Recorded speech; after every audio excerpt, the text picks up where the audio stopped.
Hey there, artistcaleb here, and I thought I'd just jump into Reaper today and just show you how I did my demo reel score. Did it in Reaper here. Took me forever to learn how to do it. I've got a weird keyboard, a MIDI controller. It's an older one. It's KB37.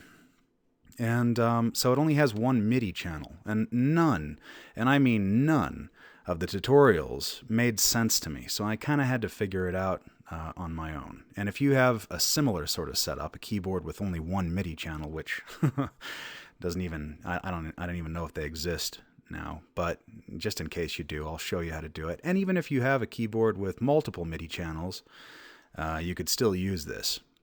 Just to get quick and dirty, to jump in and do it. Plus, I get to show off a little bit of how I did the score. So, basically, I've got a drum track here that I laid down.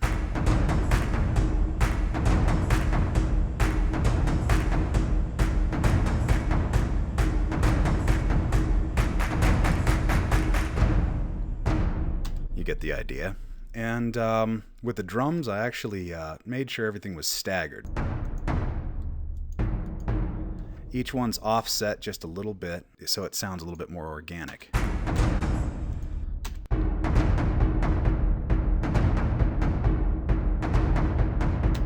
Doing that just makes it sound a little bit more natural. So now with the clapping,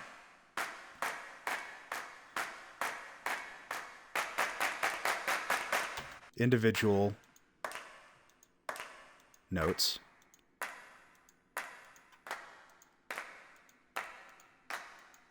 And it's important because no two claps are ever exactly alike, so that you got to stagger those quite a bit. So it sounds more realistic. And just an added touch down here, I added some piano sounds, actually.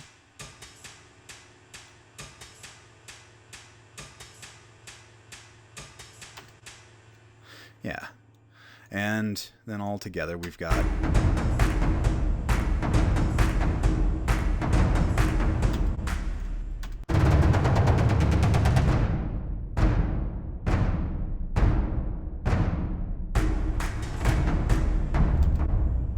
what I did then was I mixed those down into waveform. And that makes it a little bit easier on the processor. And it's not actually accessing your player at that point, your instrument player. Okay, so now that those are mixed down, what I did was I started adding in my choir. Okay, now with the choir, this is pretty interesting. This is another thing that you can do. It's pretty gnarly. I have the breath adjusted here. Okay, so when you adjust the breath, you can hear that, soft to loud. It's literally, less breath, more breath, less. And you can just do that on the fly by simply, just dragging your mouse cursor along. Okay. And you can adjust, oh my goodness, you can adjust so many different things in here, as you can see. Your velocity, your pitch, you can do, mod wheel, anything that you want, basically. And you adjust that right down here on the fly. And then, of course, here, we've got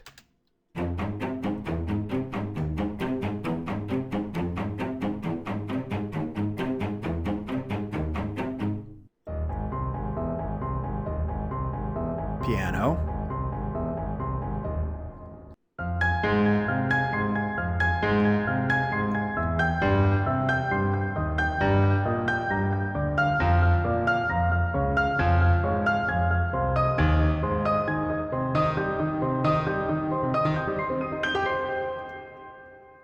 Mixing this in.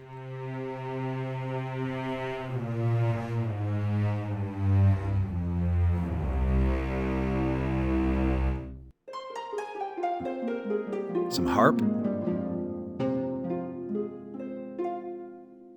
Okay, so here's the whole thing, the whole intro all together now.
Right, and then moving on to the main body of the piece.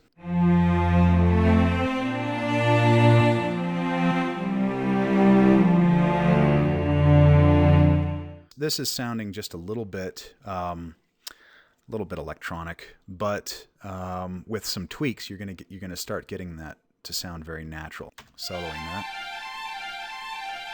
you get the basic idea there. Let's see what else we've got. Oh yeah, these little guys right up here. We're gonna layer some more.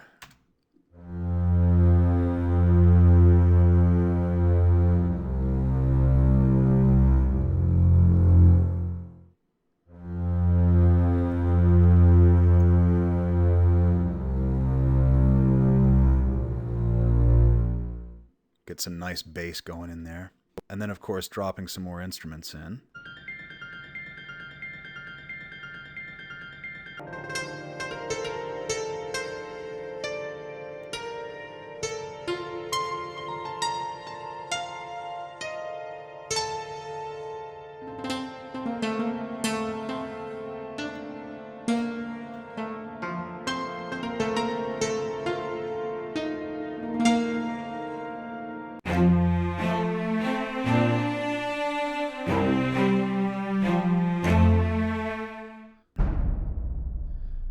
Drum track down here. Let's see if we've got anything else going on. Ah, here we go. This is some good stuff happening right up here.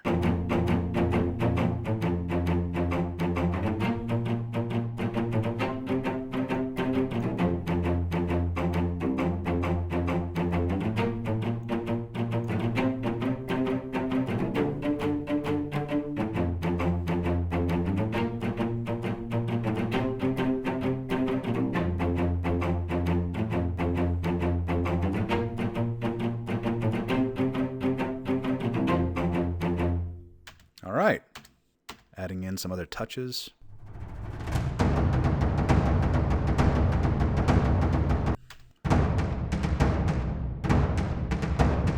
And at this point, just about everything is mixed down, and I don't think I've got any more MIDI tracks happening. So we're all waveform now. Yep. Okay, so we'll go ahead and play this back, play it all back, and see how she sounds. You can see I've got envelopes going on here. I think I've got multiple envelopes. I've got not just volume envelopes where you can animate your volume, but I think I also have left and right channel envelopes going on as well on a lot of these. Okay, so let's see how this sounds. Okay. And in fact, I think what I'll do is just go ahead and do that here. Yeah, so we can see more of it happening all at the same time.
Okay, so I'll just do a really quick tutorial, and there's no way that I can cover everything, of course, but this is just a really quick and dirty way of getting into this for the first time and trying to make it work.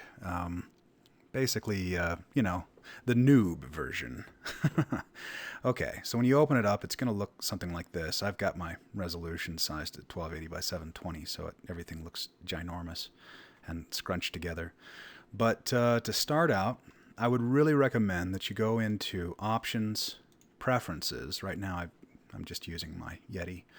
And if you're using an external MIDI device, a controller, like my old Line 6, you know, KB37, then I would highly recommend that you go with ASIO. And you may need to do a little configuring or whatever, but overall, yeah, definitely go with ASIO so that you don't experience really, really bad latency. Okay. Anyway, when you first start, you're just going to go ahead and insert a virtual instrument on New Track. All right, and I'm going to choose 8 out, and I'm using the Kontakt 5 player. That's just an, you know, a sampler, basically. It just plays music samples. And if you haven't heard of it, you should look it up. It's really astounding. So I'll do that. I'll choose 8 out. And then just hit yes when this comes up. Yep. This is the Kontakt 5 player right here. Okay. And I'll choose an instrument for it. We'll go with something easy like the concert harp. Like that. And load it up. There it is. All right. And you'll notice here it says Output Stereo 1, MIDI Channel 1. Okay. My KB37 only has one MIDI channel. I had to find that out the hard way. When I found it out, I was like, what? What? I mean, that's nuts, right? But they did that for some odd reason. I have no idea why. It doesn't matter. There's a workaround, and you can work with that. Even if you have a MIDI controller with multiple MIDI channels, you can still do it this way that I'm telling you, and it's just really easy. Just leave that the way it is for right now.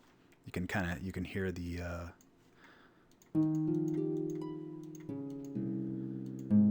instant Harry Potter soundtrack. Very beautiful. And we'll just close this. There we go.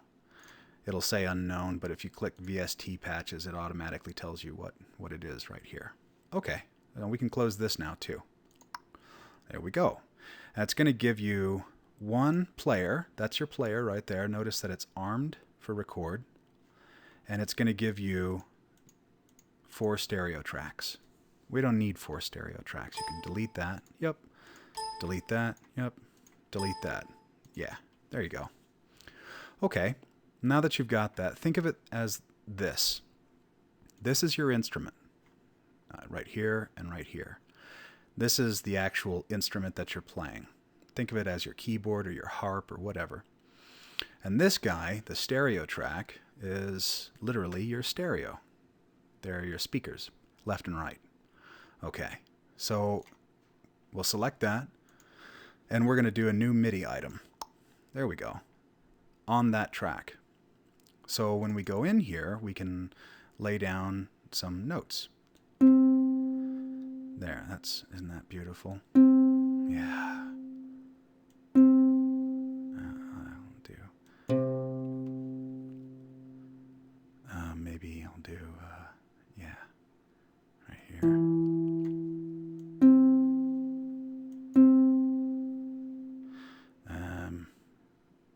I'm just randomly doing this.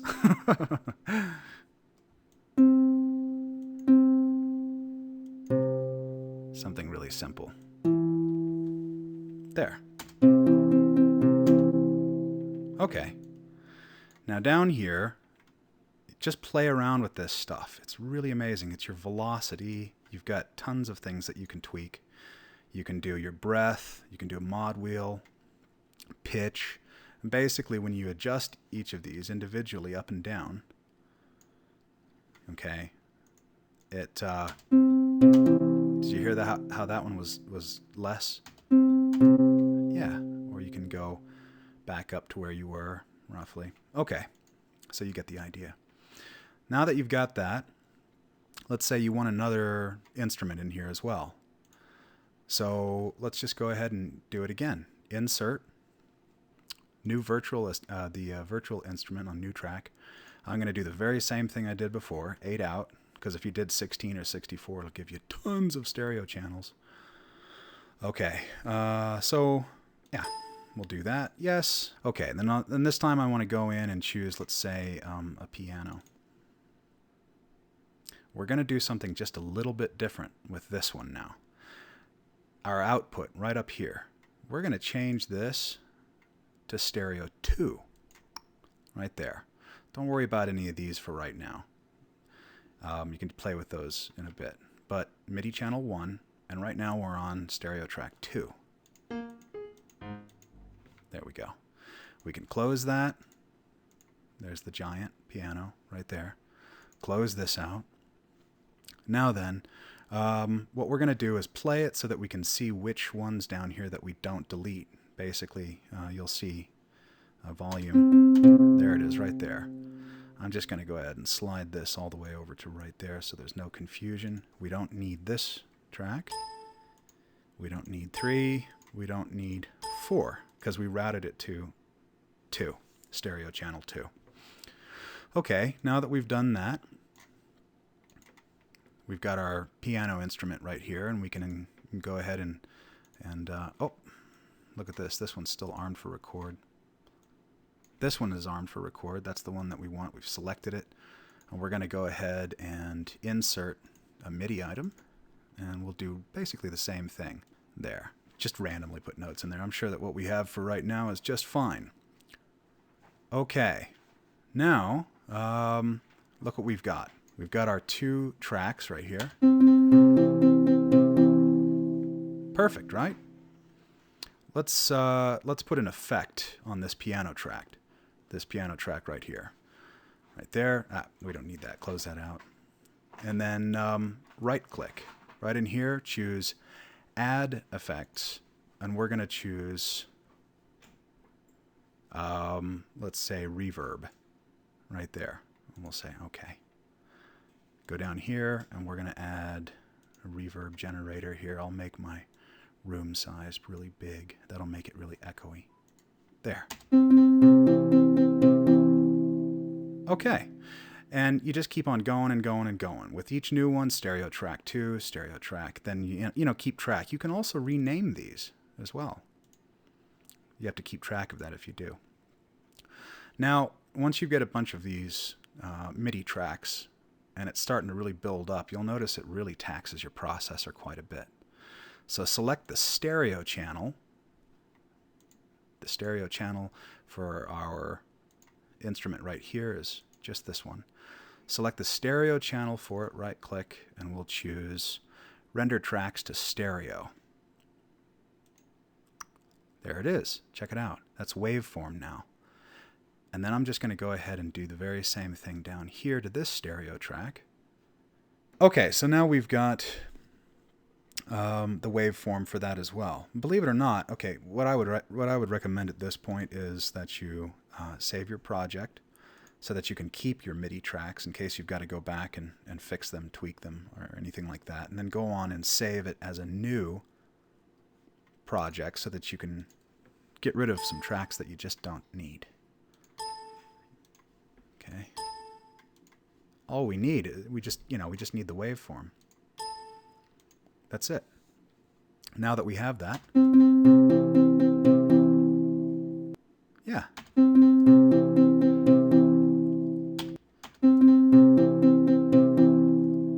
And that, in a nutshell, is how you can just jump in and instantly start using this thing. And then, of course, when you're ready to render out a song, click on Render, and you've got all these different really cool options that you can choose, and you can really mess with it quite a bit and start making some amazing soundtracks. So that's the really simple how to just jump into it and start using it right away tutorial. I hope it works for you. Okay. I'm sure I missed about 45 things, but 45 essential things. But I think in the meanwhile, that'll do it. All right. Thanks a lot. I'll see you later.